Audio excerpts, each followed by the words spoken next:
Another criticism that is leveled is that while the protests may have gotten, can we say, out of hand or snowballed and been extremely disruptive, they weren't the actions of a small minority, but a real expression of frustration, a legitimate frustration on behalf of a significant number of Canadians who had been through, either suffered from or felt aggrieved by years of public health measures. And in response to that, they wanted to engage and they wanted you to speak to them and they wanted to hear directly from their federal government, and that did not happen. So do you have an answer to that? I think first of all, we heard them. We knew exactly what they were asking for. They were very, very clear that they wanted an end to mandates. The convoy protesters were expressing their disagreement with very specific public policies, that they were very vocal, both in mainstream communications and through social media on what they wanted, and they were very much heard.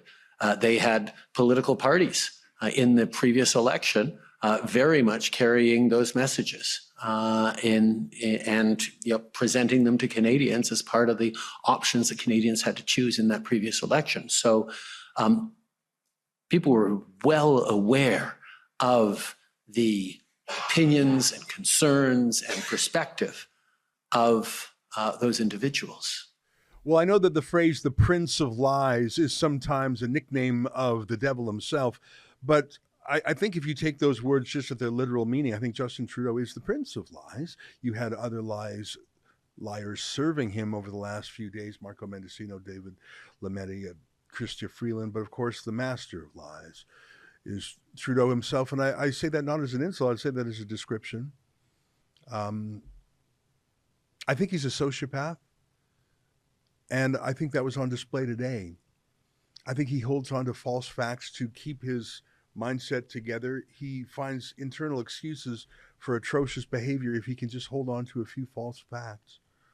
Without further ado, let me bring onto the show my dear friend Sheila Gunn-Reid, our chief reporter, who has been live tweeting Trudeau's testimony all day and has isolated 6 video clips that we're going to talk about. Sheila, I probably started off a little bit too harsh there, calling him the Prince of Lies, but reviewing these 6 clips and the 2 documents, especially given that one of these documents was released an hour after Trudeau started testifying, and it was deliberately done that late so that the lawyers didn't have a chance to cross-examine him on it.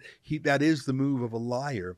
They've had 9 months to prepare for this commission of inquiry. They knew it was coming. 9 months, and they gave this document an hour after Trudeau started talking. That is the move of a Prince of Lies. First of all, Sheila, how you doing? Oh, I'm doing great. I'm doing my best not to be stupider after all of this, after listening to Justin Trudeau prattle on about so much of nothing sometimes. He knows that a lot of these lawyers who are cross-examining him, sometimes they only have 5 minutes, sometimes they have 10 minutes. And so he's very clearly gone to the Kamala Harris School of Public Speaking, but saying nothing. Yeah. And he takes the long way around on everything. He's, as they say, ragging the puck to make sure they don't get an opportunity to ask him questions. It's so clear. Yeah. It's ridiculous. Yeah. Well, I mean, he doesn't have much time for the mere rule of law. How many times has he been convicted under the Conflict of Interest Act? He just laughs at it. Twice he lost to us in court when he tried to ban us from the leaders' debates, and twice he says, "I still don't think you're real journalists," minutes after the courts say we are. He really doesn't care about the law. The law's for little people. Let's jump right in. This is an astonishing thing. Trudeau sometimes says something and then plays it back in his own head and said, "That was a mistake." Like when he says China is the country he most admires. If you look at the full clip, he says that for a while, then he says, because he says that basic dictatorship can move quickly. And he says, yeah, and Harper would like that kind of power. Like he says what he really loves about China, and then he realizes how he must sound. This is that same sort of thing. He says, yep. Well, I'll let you see it for yourself. Play clip number 1. But in terms of responding to their demands or legitimizing them by engaging, I'm highlighting that I'm worried about setting a precedent that a blockade on Wellington Street can lead to changing public policy. People need to be heard, but we need to get that balance right. And then she agreed that I need to be cautious and I don't want to set any bad precedents. Okay, so fairly self-explanatory. There's a willingness to discuss, but you were concerned about setting a precedent where a blockade could equal a change in public policy. Is that fair? Yeah, I think we have a robust functioning democracy, and public protests are an important part of making sure we're getting messages out there, and Canadians are getting messages out there and highlighting how they feel about various issues.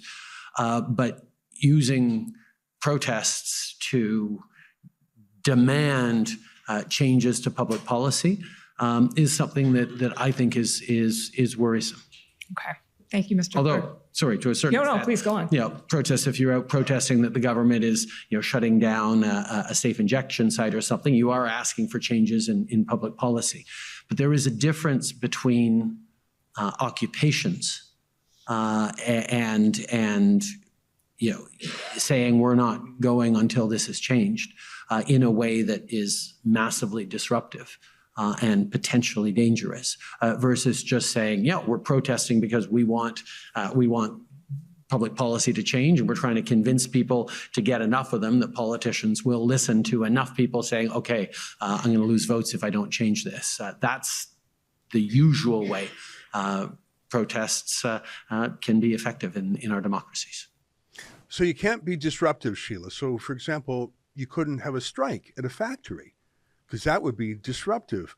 You certainly couldn't block a railway track, as they were blocked in Canada for months a few years back. And by the way, Trudeau sent negotiators to meet with them. You couldn't block traffic like, climate existence rebellion. You couldn't, like his own cabinet minister, Stephen Guilbeault, you couldn't break in to the CN Tower and rappel down or whatever Guilbeault did. You couldn't really do any of the anti-logging, anti-mining, anti-oil things that his Liberal friends do. The one thing he can think of that you are allowed to do is support drug injection sites for Canadians. I think Trudeau did that same thing he did with his China quote.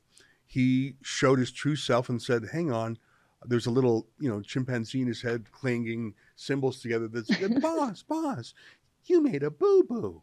And then he said, oh, shoot, that's right. I said something crazy there. And he tried to fix it. Yeah, there's a lot of that happening today where he says something and then he realizes it's stupid. And then he tries to fix it and then makes it worse. Because what he did there was he said, basically, if you read between the lines, the things he says you're allowed to do and what you're not allowed to protest, he's basically saying conservatives are not allowed to protest for conservative causes. But if this is left-wing virtue signaling causes, for example, allowing people to continue to inject themselves with poison until they ultimately reach an untimely death, that's fine. You can do those sorts of things. It's conservatives or, people who just want to go back about their lives who are protesting me and disrupting me. That's the real problem here. What you just saw was an excerpt from my nightly show, The Ezra Levant Show. Every weekday, I do a monologue. Usually it's about half an hour. Then I interview an interesting guest, and then we read my hate mail or my fan mail, whichever is more fun.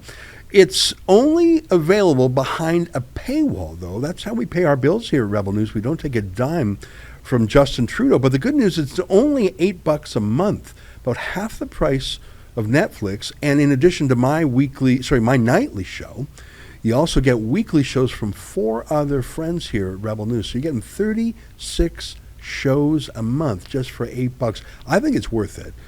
And even if you're not quite sure, do it anyways, because we rely on viewers like you to keep us free and independent. I promise you I'll never take a dime from Trudeau. Just go to rebelnewsplus.com and click subscribe. Thanks.